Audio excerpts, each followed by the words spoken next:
Hunter, you started out, I believe, as a sports writer, and then you went to Latin America, and you were a correspondent there for a while for the National Observer. And then you finally came to something that you call Gonzo journalism. And you've done that mostly for Rolling Stone, I think, is sort of a national correspondent for them. Is that right? Yeah. What is Gonzo journalism, and why do you call it that? That word has really plagued me because first I realized I was doing something different. It's at some point, really, for Scanlon's magazine rather than Rolling Stone, even before Rolling Stone. But I wasn't really in this country when the new journalism sort of began.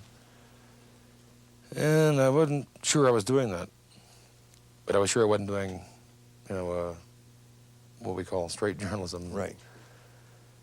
And after I'd done a story in the Kentucky Derby for Scanlon's, a friend of mine who had covered the New Hampshire primary with me in '68, who's from Boston, and I'd recalled him using this word Gonzo in a sort of indefinable kind of way, as kind of nice, crazy, like, zing, Gonzo. He wrote me a note saying that Derby piece was pure Gonzo. And I thought, well, if that's what it was, I thought it was a brutal failure.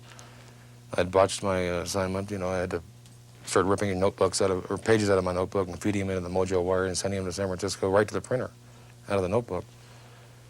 I regarded it as one of my worst failures. And I got this onslaught of mail. Mail called saying I made a great breakthrough in journalism. I thought, well, Christ, if I made it, this breakthrough, we got to call it something. I mean, why call it, another word that's been used? So I just liked the word Gonzo, and it seemed to mean what I was doing. There's a mixture of humor and kind of a high stomping style in it. It's a bit more active than your normal journalism. It's got a great sound, that word Gonzo. Yeah, I'm a word freak. I treat words like music. I like that. When I read Hell's Angels, which is the thing that really put your name up in lights, as it were, this really wasn't Gonzo journalism, was it? As far as the writing is concerned, this is straight, factual, hard-hitting reporting. But there are pieces of Gonzo in there that I didn't realize until I went back. Right, yeah. But when you were writing this, you were writing it like you would, well, not like you perhaps would have written it for the National Observer, but the style is so different from Fear and Loathing in Las Vegas, for example, which is... Well, that was pure Gonzo now. Yeah. That was, I can't dance too much, but, that's my form of dancing. That was just a straight act. The Vegas is my favorite book because it's such a tight, hard, it's an exercise in writing. This was more journalism. And I think maybe what I discovered in that, it was being the first book I'd ever written, I never had that much room. Yeah. And I never had that kind of space that would allow you to let your mind wander and, what if. Yeah. And that's that's pretty grim stuff, having lived with those buggers for a year and a half. You need a little break, and if you have to create it yourself at 5 in the morning, just to have some fun. I hate to write, normally. I really despise the work. And all that I can really get off on is things like that. When I can let my mind run, I start to laugh. Right. I understand that Dickens used to laugh at his typewriter. Yeah. I don't laugh at my typewriter until I hit one of those, what I consider a pure Gonzo breakthrough. Then it's worth it, all the work. Sometimes I have the impression from your writing that your typewriter is an enemy, and it's a struggle as to which one's going to come out on top. No, what I've finally figured out, when I've been asked what Gonzo means for so long, that I'm forced into at least a pretense of finding a serious definition. And when I went to Vegas to do, actually, when I realized I was going to do a book out of it or a long article, what I've been trying to do for a long time was to eliminate the steps or the blocks between the writer and the page. That's why I always get the fastest and newest typewriters. If they make one that costs $12 million, I'll write a bad check and get it for a while. And it's those steps between what you're thinking and what you want to put on the page. Isn't intense personalization a characteristic of Gonzo journalism? And that is not only your intense personalization of the story as you write it, but your intense participation. You're right in the middle of the action yourself, which is something which the ordinary newspaperman or journalist is not. He stands aside. Well, that's the difference. That's what, when I was forced to make a distinction between Gonzo and what Tom Wolfe calls new journalism. That was the first and most obvious one that came to mind. That people like Tom and, say, Gay Talese or whoever else, I never understood what new journalism was. When Tom was writing his book, I asked him several times to send me something to tell me what it really meant. Because I'm included in the book, and I still, I don't know. But it seemed like that was the most obvious difference, that they go back and recreate situations. Whereas I'm either too lazy or incompetent or something. I can only get into a story when I'm right there, which makes for problems sometimes.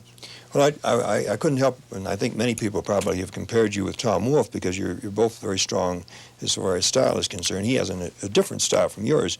But to me it seems that Norman Mailer is closer to you because he gets involved in the story just as you do. Well, I remember in August of '68, when Mailer was writing about Chicago, I was there. Yes. And I was researching a book that I've never done. And I was at the corner of Michigan and Balboa at That famous 7:30 night when Reverend Abernathy let his mules off, and I was right smack in the middle of it. Yeah. And Mailer was at a cocktail party, 2 blocks away, which is not to take nothing away from Mailer at all. No. Because I think he's broken ground for a lot of people. Mailer was really an icebreaker for me and Wolfe. He deserves a tremendous amount of credit for having had the balls to go ahead and plow his own ground. And if there is somebody who really, in this century anyway, say since Stephen Crane or people like that, in our time, Mailer really has plowed the ground that I think we're sort of trying to define now. Wolfe in his way, me in mine, other people in theirs. Then we have another thing in journalism that I've noticed, and I know you have all our careers, and that is that sports reporters have a special quality that they inject into reporting: style, a color, a philosophy, which the mainline reporters don't have. Goes back as far as people like Hemingway and Ring Lardner. I was going to say, if you give me some examples, that's pretty heavy to spring on me there. Well, you want to explore maybe a reason or two for that? Yes, I'd like to. I think 2 come to mind right away. One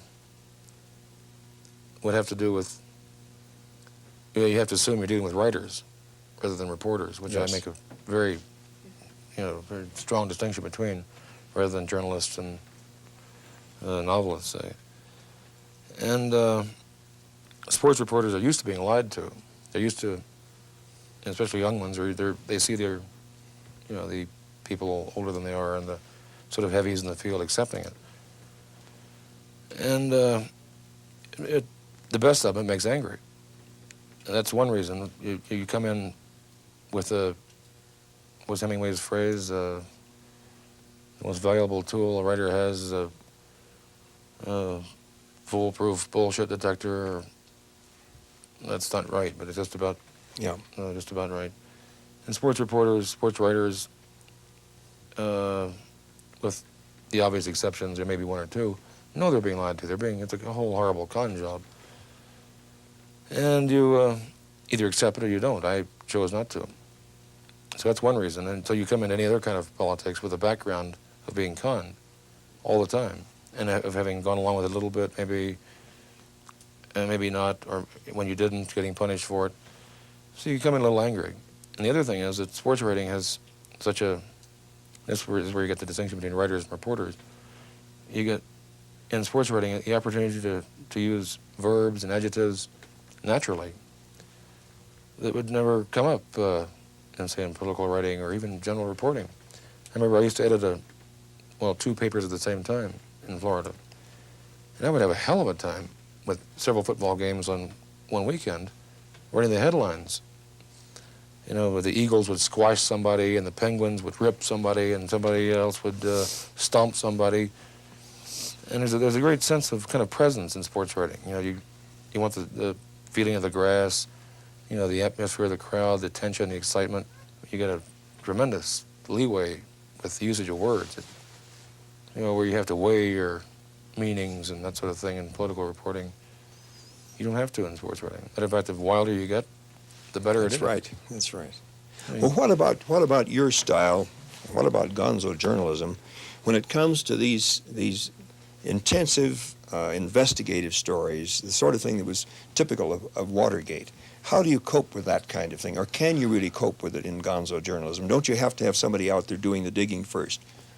Yeah, one of the great ironies of my life is that I was in the Watergate the night that they broke in. You were? I was in the bar with Tom Quinn, a sports columnist for the now defunct Washington Daily News. And we'd been swimming down the stairs. There were only two places in Washington I could stand. One was a Watergate pool, the other was a hillbilly bar called the Shamrock, which is now closed, which gives me even more reason not to go back. But I can kind of excuse myself for I'm not in the habit of going to every place and looking for tape on the locks and every, particularly big hotels. But being a one-man staff really at the time, no, there were two, but no, at that point there were really one. Tim Krause hadn't really come in yet. And, or if he had, but he'd gone off in his press book.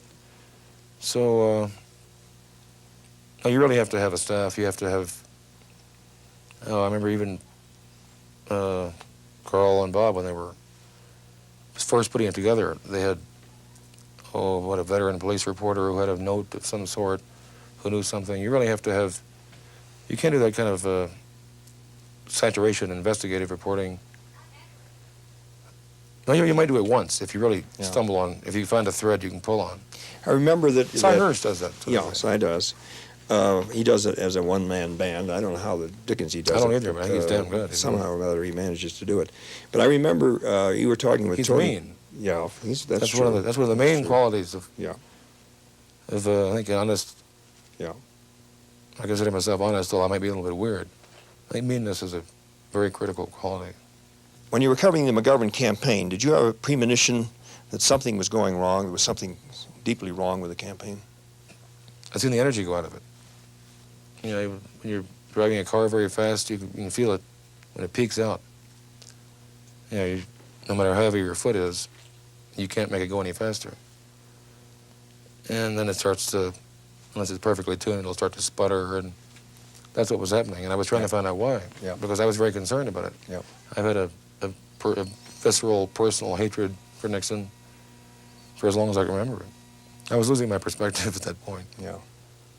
But you have to keep a perspective in gonzo journalism just as in any other kind, don't you? Well, I don't know. I think my final refusal to write the October article, which ended up about this long, the title was For Whom the Bell Tolls. What was that? I'm not familiar with that. It was my coverage of the Nixon, it was sort of the wrap-up, the last piece before Election Day. Mm-hmm. And they had 5 pages open for it, and they're all waiting, art ready to go. And I sent them, at the last second, I sent them a portrait by a friend of mine in town. It might even be up there. Mm-hmm. Yeah, I sent them that. I re-elect the president with a death's head. Yes. And about 500 words, which I still consider to be probably the most cogent 500 words ever written on the campaign. Just saying I was so disgusted that with the country and with the campaign that I couldn't write. I didn't feel like writing.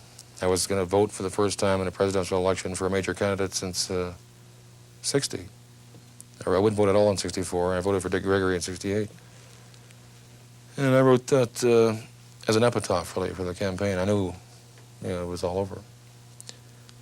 I was very depressed, and I had no idea what was coming. If I had, I probably would have spent Election Day out here just rolling in the yard laughing. Yeah. It didn't take them long. Within 6 months, they were up to their neck and That's right. And swill. You didn't have any feeling from the Watergate stories that had appeared at that time that anything like the... Yeah, I knew that there was a story I should be on. Yes. But this time, Tim Krause was working on his press book. Yes. And the campaign had entered its sort of terminal stages. And that was the first time Rolling Stone had ever even attempted to cover anything except music or anything directly related. Yeah. So we just couldn't do it. Yeah. And thank God, Bradley and Carl and Bob and Sussman and those people had enough sense to keep running that story. That's right. That's right. But I think probably you would agree with me that there is a small or maybe a large incompatibility between Gonzo journalism and this kind of factual digging, putting, it's like a crossword puzzle, getting it all I together. think that's where you get that disparity between the writer and the reporter. Yeah, that's right. If you can, if you accept that, then there's no need to talk about new journalism or Gonzo journalism. That's right. But you sort of start off where they leave off, isn't that right? Yeah, I hadn't thought of that, but that's really. It occurred to me about halfway during the campaign that people actually believed a lot of the things I was writing about. Muskie eating this strange Brazilian drug, and I assumed everybody else was getting their coverage just like their basic coverage, like I do out of the papers and TV. And about halfway through the campaign, I realized that, my God, this has been one of your problems, hasn't it? That people don't understand when you're putting them on. That's been a problem a lot longer than most people realize, I think. Maybe even longer than I realize. I'm not even sure myself anymore. Well, I wondered a little bit in reading back through all the things, or not all the things, but an awful lot of the things that you've written, and then a lot of things that have been written about you, whether sometimes you weren't a little bit like the CIA agents, that you lived your cover. I'll give you that one, yeah. Yeah? Not all the time, but Not all the time, but I have to. you get a lot of fun out of it, don't you? Oh, if I didn't, I wouldn't do it. You don't go out and just break yourself down to jelly Right. on that campaign trail. But, when publishers, I think I made $10,000 off that, that whole thing. There has to be, there's a high in covering politics. I think, it's a combination of power and adrenaline, which beats any drug I've found yet. Yeah. When it's not fun, you stop. Right. I mean, there's not enough time. We're all getting old. Yeah. I have no intention of doing things I don't enjoy anymore. Unless, of course, I'm forced to. Will you be covering the next campaign? I'm not sure yet, because I have a fear that you can't do something new and right, twice. Yeah. Publishers always want you to go back and do sort of a repeat in different, like Son of Hell's Angels, Son of Las Vegas, that sort of thing. That's right. And I think if you've done something right once, you should move on to something else. Well, I'm not sure what it's going to be. I have a novel I'm supposed to finish right now. You finished a novel? Yeah, if I could write novels, I wouldn't. Yeah, I would. I'm kidding myself. I'm a political junkie. And nobody wants any political coverage right now. People are convinced it's going to be a Jackson-Ford race, a very dull race. People are sort of dulled out after Watergate and Nixon. I don't think so. I think we're going to have a really interesting race this time. Hunter, it seems to me that almost everything you write is permeated with a sense that time is running out, or maybe has run out already. Strong sense of inner tension as far as you're concerned. Do you think it's possible for you to write without that very strong tension? You've just hit on a very sensitive point, because I've been told by at least one or two competent specialists that the kind of tension I maintain cannot be done for any length of time without I'll either melt or explode, one of the two, or just wither up one day. Yeah. I never tried it. I don't know. Yeah. I think I'd probably write differently, yeah, or I might get on different subjects. A book like Vegas, even that, which appears to be humor, is really extremely tight. Yeah. That's the one book of mine that I've even read. I haven't read the other two, because I know that's 4 or 5 rewrites, and there's not a word in there. I mean, there might be 15 or 20, but that's about all. They don't have to be there. And I'm not sure just where the tension comes from. It's whether, it can be drug-induced or adrenaline-induced or time-induced. That, I think, was because I wanted to write it just like that. Maybe I could. I guess I'm going to have to find out. Yeah. I don't know. And when you're writing something like that, don't you feel yourself in the grip of that kind of fear that you're writing? Oh, I don't sleep. I have to get my mind right into what I'm writing about. I have to stay there. Right. That's why I have to write at night. Yep. Because during the day, if I try, there's always something. Phone calls or people in the driveway. I tried writing on the porch in the sun. I tried writing in here. But I have to have time to drift into that kind of mindset and be there. What about the drug culture? There's an awful lot in your books about drugs, and you talk about taking them yourself all the time. Is this essential to the time you're living in, or is it something personal with you? I think it was for a while in San Francisco in the middle 60s. Mm-hmm. And to understand that and to be a part of it and to be accepted and to write about it, which is not to say that's why I did it. I did it because it was fun. I never really thought of myself as either a spokesman for or as a part of the drug culture, although a lot of other people do. I happen to be a person who does most things to excess, and so it just would be normal that I'd do it with drugs. I'm pretty selective, and I've learned a lot. Yeah. And maybe I've burnt my mind out, maybe I've gone crazy, maybe I've destroyed myself. But it doesn't worry me too much right now. Seems to me you have a remarkable facility to create for the reader the feeling of what it's like to take a drug or to take a combination. It's usually a combination. That's what the Vegas thing was intended to do. It was originally written as I was thinking of it in terms of, in visual terms, as a screen thing. Yep. After 5 years of living in it, I realized that nobody had conveyed that feeling, and I'm not sure that does. A couple of other people have tried to do it, and I'm not talking about contemporaries. I'm thinking about Confessions of an Opium Eater. I don't know if you ever read it or not. And some of Coleridge's things, which were written either supposedly or possibly when certainly he'd experienced the use of opium and various drugs. But the images that come through from their writing are totally different from yours. The factor that comes in yours, to me at least, is this factor of tension. They often have these sort of beatific, I don't know how you pronounce it, dreams, and they go off into marvelous fantasies. But your fantasies have an element of terror in them always. Well, that's because, for one thing, I tend to favor drugs that increase the intensity of any experience. Mm-hmm. I've never been really a fan of crass or any kind of downers. Mm-hmm. I might have tried heroin once or twice. That didn't interest me at all. I like anything that intensifies the experience, and sometimes you can go a bit too far. Then you get real terror. Yes. And but once you live through that, you've gone to the bottom of your mind, and there's nothing there that's going to, no horrible animal's going to come out and, frighten everybody around you and embarrass you tomorrow. I was told for years that I was too violent to eat LSD. Mm-hmm. I was basically a violent person, and all these people liked me and could get along with me on occasion. That under no circumstances should I ever touch that stuff, because it really robs you of all your defenses. Whatever you're going to do, you're going to do. There's no, like junkies talk about smack. There's a phrase called walking with a king. You know you're on a different level. Did you ever read William Thompson's Edge of Consciousness? Are you familiar with that at all? No. It's interesting, and I think you'd like reading it, because Bill Thompson has a theory that writers like yourself and poets, particularly, and artists, people who have intense consciousness, really are capable and do in what they see and what they feel and experience something which lies ahead in the future. They really are in the future. If you want to know what the future is, you go to people of this kind. That's weird. Where do you see the future of the world and the country? Is there going to be more violence, or are we on the crest of a wave, or maybe even passed over that tremendous wave of violence that marked this country in the late 60s and the early 70s? I don't think this country can afford that kind of violence anymore. Violence is really a luxury. Yeah. You learn that after you've been in it for a while. I used to like to get in bar fights, and I was sort of an apparently violent person. I didn't like to hurt people or.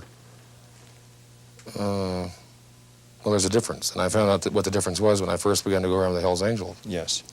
I saw violence there that I had never even thought about. Really mean, ugly violence. And the kind of violence I used to get into, was a luxury, and I realized that. Hunter, we've been talking a lot about journalism and where it's going, what the future may have ahead for us. Do you think that Gonzo journalism has a future? Is that where it's going to go? I don't think, I would kind of hope in a way that Gonzo journalism wouldn't have much future beyond where I take it. And I might end it tomorrow. As I've said, it was really a convenient word to separate me from something I knew I wasn't doing, and yet also to keep and I want to emphasize the respectful difference from the new journalism. It's a spirit then, really, rather than a style. Yeah, it's, I read something really nice last night, and about breaking rules. It was in one of these pieces on New South, I think. I can't quote it perfectly, but it said that it spoke of a tradition of when you go against taboos, you bring a combination of humor and seriousness to it, which opens a few more doors than if you bring a sledgehammer. Of course, you can go through the door first with an ice pick, and then, you know. Then you explode. I don't do that often. I very seldom really get on somebody violently. I did on Nixon, and I'm very proud of it. I'm especially proud that I got on him long before he went down. I kicked him when he was still up. Occasionally I'll make a mistake. I don't like to hurt people, but if you're going to have to deal in this world, which is occasionally pretty rough, you're going to hurt somebody, usually by accident, and you may as well hurt the right people. And that's a value judgment. That's a pretty good. I mean, if I'm wrong, well, I'm going to suffer for it. Hunter, thank you very much. I'm afraid we're going to have to bring this pleasant conversation to an end. It's been particularly nice talking to you here up in the mountains with the snow coming down and closing in, and sitting by your fireplace in a little part of America that's all your own.